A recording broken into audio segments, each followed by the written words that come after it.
रोम भरे दर्द जमाने में रह गए, हम इंसानियत का फर्ज निभाने में रह गए। तुम सब चुपके से आके मेरे घर में आग लगाते रहे और हम तुम्हारे ही घर के आग बुझाने में रह गए। एक हिंदुस्तानी आज तुम सबको दौड़ाए और मूत दिया पूरा हिंदुस्तान, तो तेरा मुल्क बह जाएगा। देश हमारा कहता न होगी तुझसे अब बात कोई, मुल्क तुम्हारा हिजड़ों का, न दिल में है जज्बात कोई। अब की जंग छिड़ी तो चेहरे का खोल बदल देंगे। इतिहास की क्या औकात है, पूरा भूगोल बदल देंगे।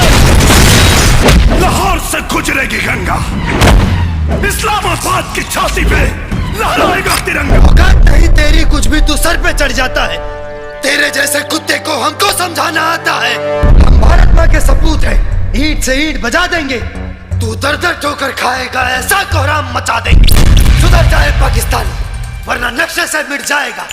हिंदुस्तान जिंदाबाद तेरा रोम रोम चिल्लाएगा। तेरी आने वाली पीढ़ी मेरे मुल्क के तलवे चाटेगी। मत उलझ हिंदुस्तानी से, तेरी मरी हुई माँ भी डांटेगी। जब बर्दाश्त कहे कि अब बर्दाश्त नहीं होता, तो कोई हिंदुस्तानी कभी किसी से परास्त नहीं होता। उनके धमाका ही ना चिन्हेला कि मरे वाला हिंदू है कि मुसलमान, और यह बतावे खातिर आ रहल बानी पटना से पाकिस्तान। देखी के तो हर अखिया बरा